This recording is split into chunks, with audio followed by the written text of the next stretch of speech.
जय माता की मित्रों, आज बात करते हैं सप्तसला का चक्कर। सप्तसला का चक्कर का जरूरत जनरली नहीं पड़ता है, लेकिन गोचर में कई बार क्या होता है, जैसे आपके 6, 8, 12 भाव या इन भावों के कारक या इन भावों के जो आपकी राशि बैठी है, जैसे यहाँ पे है आपका धनु, कुंभ और मिथुन। अगर इनकी दशा महादशा या प्रत्यंतर दशा हो और प्रेजेंट समय आपका बहुत ही ज़्यादा डाउनफॉल में चल रहा हो, अगर कुछ समझ में नहीं आ रहा हो, गोचर से भी समझ में नहीं आ रहा हो, तब फिर चलना चाहिए सप्तसलाका की तरफ कि वहाँ से क्या इंडिकेशन मिल रहा है, कुछ सुधार होगा या नहीं होगा। और सप्तसलाका देखते कैसे हैं? तो मैंने आपके सामने सप्तसलाका चक्कर दिया हुआ है। इसमें पूरे 28 नक्षत्र आएंगे, लेकिन ग्रह का गोचर से संबंधित जब हमको देखना है तो वो 27 नक्षत्रों को ही देखा जाएगा। कारण अभिजीत नक्षत्र किसी ग्रह से कनेक्टेड नहीं है, तो बाकी जो है 27 नक्षत्र 3-3 नक्षत्र ग्रहों को अलॉट किया हुआ है। 3-3 नक्षत्र एक एक ग्रह के साथ कनेक्ट है, लेकिन यहाँ पे अभिजीत भी है, तो पूरे 28 नक्षत्रों का सप्तसलाका चक्कर बनता है। तो आपको देखें कैसे, उसको समझे कैसे? तो सबसे पहले तो आप अपनी जन्म कुंडली देखिए। जैसे मैंने आपको पहले भी बताया था वीडियो में कि मैंने एक कुंडली ली हुई है जिसकी डेट वगैरह दी हुई है। तो उनका चंद्रमा शतभिषा नक्षत्र पे है। इस कुंडली में चंद्रमा का ही नक्षत्र लेना, आपको गोचर जब देखना हो तो चंद्र राशि से ही देखना है। तो यहाँ पे देखिए चंद्रमा कुंभ राशि पे है। मैंने कुंभ राशि का प्रेजेंट 1 फरवरी का गोचर भी लगाया हुआ है यहाँ पे। तो कुंभ राशि चंद्रमा का है और चंद्रमा इनका शतभिषा नक्षत्र पे, तो यहाँ पे मैंने जन्म लिख दिया। इनका जन्म जो नक्षत्र है वो शतभिषा नक्षत्र है। तो इसके लिए सबसे पहले तो आप ये समझिए कि सप्तसलाका में सबसे पहले तो आपको देखना है, एक होता है इसमें 19वां नक्षत्र। 19वां यह आधान नक्षत्र होता है। आधान, तो इससे 19वां नक्षत्र कौन सा होगा? तो यहां से आप जोड़िए 1, 2, 3, 4, 5, 6, 7, 8, 9, 10, 11, 12, 13, 14, 15, 16, 17, 18, 19। इनका स्वाति हो गया आधान। हम लोग यहाँ लिख देते हैं ये आधान नक्षत्र है। ठीक है। उसके बाद में आप जो इसमें देखिए 19वां नक्षत्र हो गया इनका आधान नक्षत्र, और 10वां नक्षत्र इनका कर्म नक्षत्र है। तो 10वां कैसे देखें? वैसे ही गिनना आपको 1, 2, 3, 4, 5, 6, 7, 8, 9, 10। आद्रा, ये हो गया कर्म नक्षत्र। ठीक। उसके बाद में आपको देखना है इनका तीसरा नक्षत्र। तीसरा नक्षत्र इनका आपको आएगा यहां से 1, 2, 3 उत्तरा भाद्रपद। ये हो गया इनका विपत नक्षत्र। अभी हम लोग 3 ही जगह की बात करेंगे, बाद में जब डिटेल में कभी जाएंगे नक्षत्रों में तब फिर वापस बाकी चीज़ों की बात करेंगे। अभी खाली 3 को मेन देखना जरूरी है। तो अब आपने को यह पता चला गया 19वां नक्षत्र आधान नक्षत्र है और तीसरा नक्षत्र जो है वो विपत नक्षत्र है, और 10वां नक्षत्र जो है वो कर्म नक्षत्र है। अब गोचर में आपको यह देखना है कि सूर्य से इनका वेद तो नहीं हो रहा है इन तीनों नक्षत्रों का। तो कैसे देखें? तो देखिए सूर्य यहाँ पे 1 फरवरी 2021 को यह आपका धनु मकर में चल रहा है। मकर में सूर्य तो देख लिया, लेकिन हम लोग तो यहाँ पे ग्रहों की बात नहीं कर रहे हैं, हम लोग तो नक्षत्र की बात कर रहे हैं। तो आप देखिएगा आपका कुंडली में जब आप 1 फरवरी 2021 का मारेंगे या पंचांग में भी जब आप देखेंगे तो आपको दिखेगा श्रवण नक्षत्र में सूर्य गोचर कर रहा है। तो अब देखिए आप श्रवण कहाँ पे है? ये रहा, यहाँ पे सूर्य है। 1 फरवरी 2021 को जब इस समय की हम लोग गोचर देखते हैं तो सूर्य यहाँ पे है। अब देखिए सूर्य से किसी का वेद हो रहा है क्या? तो सूर्य से हम लोग देखा तो धनिष्ठा का वेद हो रहा है, फिर यहाँ पे देखा कृतिका का वेद हो रहा है, और यहाँ पे देखा मग्घा का वेद हो रहा है। मतलब सूर्य से ये तीनों वेद नहीं हो रहे, न आधान हो रहे, न विपत हो रहा है, न कर्म हो रहा है। इसका मतलब हुआ कि अगर गोचर इनका बहुत अच्छा जा रहा है तो इस समय आपको सूर्य बहुत अच्छा फल देके जाएगा। नक्षत्रों के हिसाब से भी आपका कोई तकलीफ नहीं होगा। से दैट अगर ग्रहों का गोचर के हिसाब से अगर आपका फल थोड़ा खराब जा रहा है तो डरने की जरूरत नहीं है, आपका टाइम निकल जाएगा। मतलब नक्षत्रों में आपको कोई प्रॉब्लम नहीं है। मतलब आप दुख तकलीफ जो भी भोग के या जितनी भी जो भी तकलीफ आएगी उससे आपको लड़ने की पावर, इम्यून सिस्टम आपका बहुत स्ट्रांग रहेगा। आपको कोई तकलीफ नहीं है। तकलीफ कब होती से अगर सूर्य आपका यहाँ पे बैठ जाता ज्येष्ठा में तो स्वाति नक्षत्र का वेद हो जाता, या फिर सूर्य आपका यहाँ पे बैठ जाता आपका श्लेषा नक्षत्र में तो शतभिषा का वेद हो जाता, या सूर्य आपका यहाँ बैठ जाता मूल नक्षत्र इसमें पूर्वाषाढ़ा में तो आपका विपत नक्षत्र का वेद होता, या और आद्रा नक्षत्र का भी वेद होता। तो वहां पे प्रॉब्लम कब आती कि अगर आपका गोचर के हिसाब से भी खराब चल रहा है और यहाँ पे भी सूर्य ने वेद कर दिया आपको तीनों जगह को, तो आपको बहुत प्रॉब्लम, उस समय आपको हानि जबरदस्त उठानी पड़ती और हेल्थ का भी इश्यू थोड़ा हो सकता था। लेकिन यहाँ पे ऐसा कुछ नहीं है। तो शायद आप लोगों को समझ में आ गया होगा कि सप्त सलाका से हम लोग नॉर्मली जब कोई बहुत ही ज़्यादा, अगर आप डेली देखते हैं बराबर देखते हैं, जैसे ही नक्षत्र चेंज होता है कोई प्रॉब्लम नहीं है, देखना चाहिए। लेकिन ग्रहों से जब कोई रिजल्ट निकलता हुआ दिखाई नहीं दे रहा है तब सप्त सलाका का जरूरत पड़ता है। किसी दैट हम लोगों को बहुत कोई सीरियस प्रॉब्लम चल रहा है, या कोई एक्सीडेंट हो गया, कोई हॉस्पिटलाइज केस है, कोई लंबा बीमारी कोई लग गया, ठीक हो नहीं रहा है, कब क्या होगा, उसके लिए जनरली हम लोग सप्त सलाका को चेक करते हैं कि ये आदमी इस तकलीफ से कब बाहर निकलेगा। अगर वेद हो रहा है तो फिर उस टाइम को डिसाइड करना पड़ेगा। से यहाँ पे अगर ये पूर्वाषाढ़ा में उस समय सूर्य होता है और आपका कर्म नक्षत्र का वेद कर देता है और आपका विपत नक्षत्र का वेद कर देता है, ये कितना दिन रहेगा? उतना दिन आपको प्रॉब्लम रहेगी। अब उसी समय में अगर गोचर में कुछ चेंज हो गया और वो चेंज आपके लिए बहुत अच्छा है, गोचर में ग्रहों का चेंज का हम लोग बाद में बात करेंगे कि गोचर में कौन से ग्रह कहाँ पे आने से कैसे फल देते हैं, उस चीज का हम लोग बाद में विश्लेषण करेंगे। अभी खाली नक्षत्रों का बात मैं कर रहा हूं। मेन चीज नक्षत्रों से देखने का यही है कि गोचर में नक्षत्रों पे ग्रहों का जब चेंज होता है तो नक्षत्रों के हिसाब से अपने को कैसा फल मिलता है। तो जाहिर है आपको सूर्य का पता चल गया। अब दूसरी बात करते हैं। गोचर में ग्रह चेंज होते रहते हैं और हर ग्रह कोई न कोई सॉरी नक्षत्र पे रहता ही रहता है। बिना नक्षत्र के कोई ग्रह नहीं रहता है। तो आपके सामने अब 1 फरवरी 2021 का कुंडली है। आप भी अपना, चाहे कंप्यूटर है या चाहे वो आपका पंचांग है, उससे भी देख सकते हैं, या कोई ऐप वगैरह आपके पास है तो उससे भी देख सकते हैं। ये कुंडली है। सूर्य का हम लोग देख लिया। अब देखते हैं चंद्रमा का। चंद्रमा आपका उस समय कन्या राशि पे है, 8वें घर में। कौन से नक्षत्र पे है? उत्तरा फाल्गुनी। अब यहाँ पे देखिए उत्तरा फाल्गुनी कहाँ पे है, ये रहा, यहाँ पे चंद्रमा है आपका। चंद्रमा यहाँ पे है। चंद्रमा किसको वेद कर रहा है?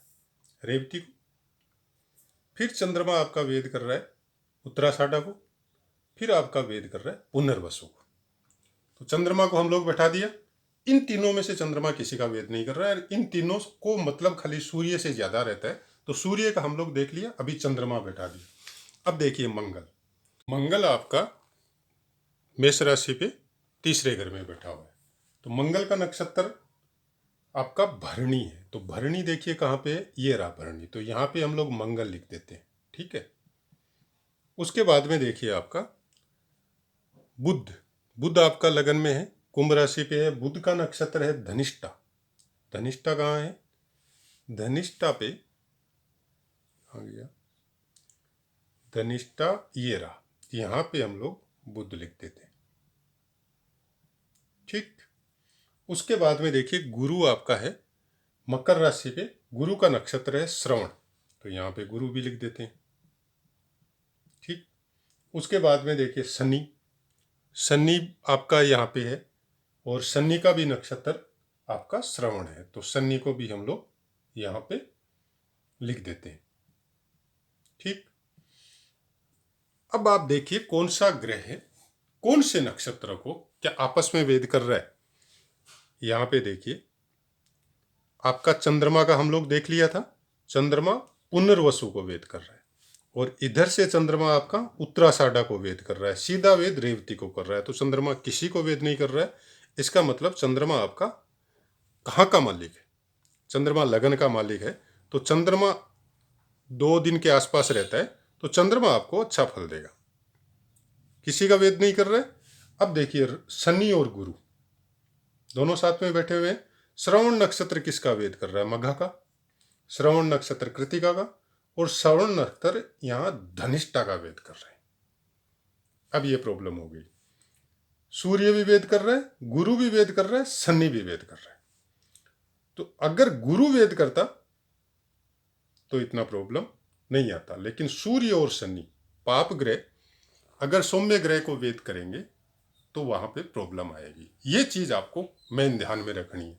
तो सूर्य गुरु शनि तीनों मिलके बुध का वेद कर रहे हैं और बुध भी इन तीनों का वेद कर रहा है, तो इन तीनों पे तो इतना प्रॉब्लम नहीं आएगा। बुध का वेद है, बुध सौम्य ग्रह है, शुभ ग्रहों में ही आता है।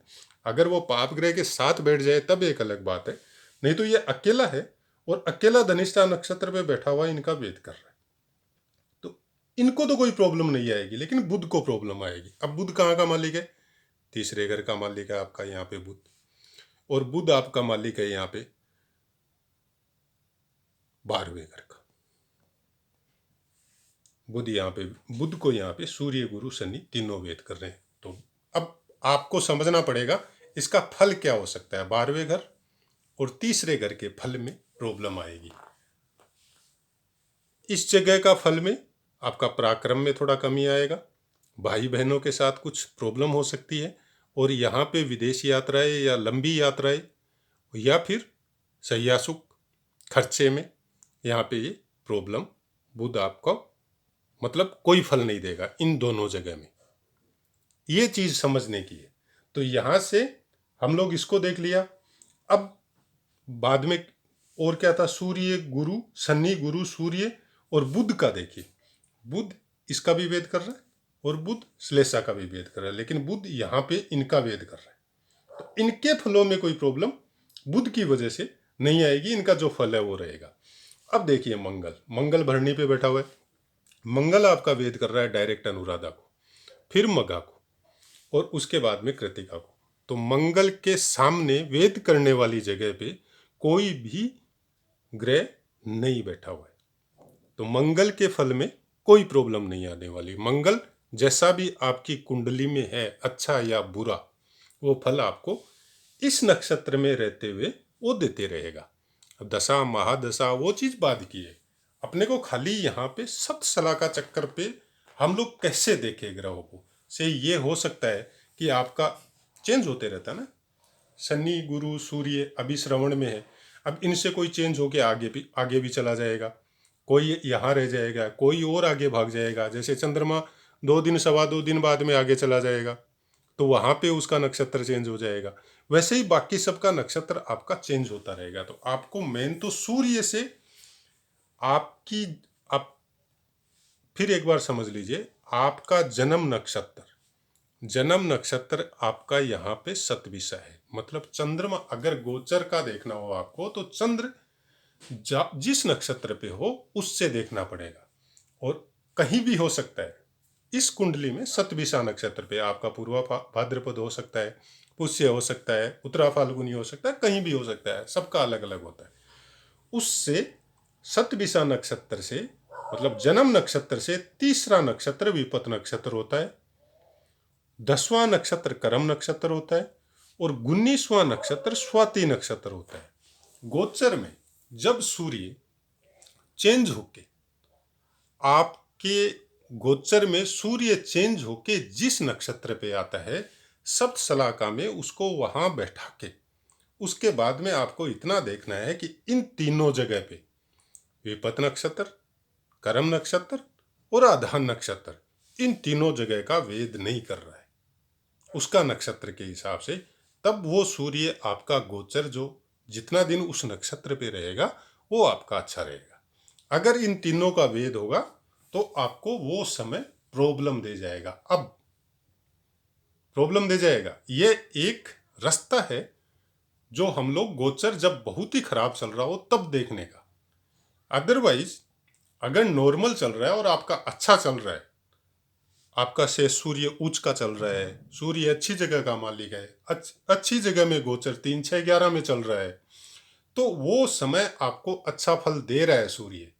लेकिन कारणवश वो आपके जन्म नक्षत्र को, आपके विपत नक्षत्र को, आपके करम नक्षत्र को और आपके आधान नक्षत्र को ऐसी जगह में आ जाए कि इनको वेद करे, तो आपका जो अच्छा फल चल रहा है उसमें बहुत कमी आ जाएगी। लेकिन अगर नहीं करे तो आपका जो अच्छा समय चल रहा है वो और ज़्यादा अच्छा हो जाएगा, मतलब पूर्ण 100% फल आपको मिलेगा। उसके बाद में या उसके पहले जब भी आप चाहे, अष्टक वर्ग से भी आपको देखना पड़ेगा। ग्रह का गोचर फल जब भी देखना हो तो 2-3 चीज़ों का ध्यान रखना पड़ेगा कि गोचर हमारे लिए कैसा है। आपको शुभ ग्रह की महादशा है, किस ग्रह की महादशा है, आपके भाव के हिसाब से कहाँ का मालिक है, फर्स्ट सेकेंड अंतरदशा किसकी है, उसके साथ उसका रिलेशन क्या है और कौन से भाव का मालिक है, कारक कहाँ का है, वो चीज़ समझना पड़ेगा। उसके बाद में आइए अष्टक वर्ग। अष्टक वर्ग में उस समय गोचर का कोई भी ग्रह, खासकर शनि, राहु और गुरु आपको सपोर्ट कर रहा है कि नहीं कर रहा है, क्योंकि ये तीनों ही ज़्यादा दिन तक एक जगह में रहते हैं। और उसके बाद में आइए आप गोचर में नक्षत्रों के हिसाब से कौन सा ग्रह आपको कौन से नक्षत्र पे कैसा फल देगा। अगर तीनों चारों जगह में एकदम 100% ओके है तो वो फल भी आपको 100% मिलेगा, चाहे वो अच्छा हो चाहे बुरा हो। आशा है आप लोगों को बहुत साधारण शब्दों में मैंने बताया और अच्छे से बताया। अगर समझ में नहीं आ रहा है तो आप कमेंट कीजिए, आगे भी हम लोग जब टाइम आएगा तो सब सलाह का चक्कर लगा के फिर बात कर सकते हैं। कोशिश यही है आपको पूरी तरह समझ में आए और बहुत ही आसानी से समझ में आए, वैसे ही शब्दों का मैं प्रयोग करता हूँ। किसी भी तरह की कोई भी चीज़ की जो पार्ट से संबंधित है, जो चीज़ आपके समझ में नहीं आ रहा, आप कमेंट करिए चैनल में, आपको 100% आंसर मिलेगा। और अगर कोई ऐसा क्वेश्चन है जिसका आंसर देना पॉसिबल नहीं है तो मैं कोशिश करूँगा उसका ऑडियो और वीडियो बना के आपको अपलोड करके दे सकूँ। आप सब समझिए अपना ज्योतिष क्या है, अपने पूर्वजों ने अपने को क्या दिया है और हम लोग उसको जीवन में कैसे लागू कर सकते हैं, कैसे अच्छे समय का हम लोग सदुपयोग कर सकते हैं और कैसे बुरे समय को हम लोग आराम से अपने स्ट्रेंथ बढ़ा के उसको भोग के और अच्छे समय में प्रवेश कर सकते हैं। इतना सा ही मतलब है मेरा ये चैनल चलाने का भी और ये सब समझाने का भी, बाकी और कोई मतलब नहीं है। न कुंडली का कोई प्रिडिक्शन है मैं देता हूँ और न मैं करता हूँ, न मैं बताता हूँ। अभी मेरा मोटिव इतना ही है कि आपको कम से कम बेसिक नॉलेज जो जन्म पत्रिका है, जो कुंडली का है, जो बहुत ही ज़्यादा एडवर्टाइजमेंट आजकल दोषों का और का कर चुके हैं। कोई कालसर्प दोष बता रहा है तो कोई विष दोष बता रहा है, कोई चांडाल योग बता रहा है। इससे भ्रमित होने की कोई ज़रूरत नहीं है। कोई दोष नहीं होता, कुंडली में योग होते हैं। चांडाल योग गुरु और राहु साथ में होने से उसको चांडाल योग बता देते हैं। चांडाल शब्द दे दिया राहु को, जबकि चांडाल जैसा कुछ नहीं होता है। शनि और गुरु भी साथ में होते हैं तब भी ऐसा कोई दोष बता देते हैं, जबकि ऐसा कुछ नहीं होता है। बहुत सी कुंडलियों में मैंने देखा है कि शनि और गुरु या राहु और गुरु अच्छे स्थान के मालिक हो, अच्छी जगह में बैठे हो तो बहुत अच्छा फल देते हैं। तो ये सब भ्रम में न पड़ के, फालतू के टोने टोटकों में न जाके अच्छे से अपने जीवन को चलाइए और अच्छे कर्म करते हुए, चीज को सही तरीके से समझते हुए परिवार में उसका अपनी कुंडली पे उसका रिसर्च करके देखिए, आपको खुद को समझ में आएगा कि जिस चीज को दोष बताया जा रहा है वो तो योग है और आपके लिए फायदेमंद है। जय माता की मित्रों।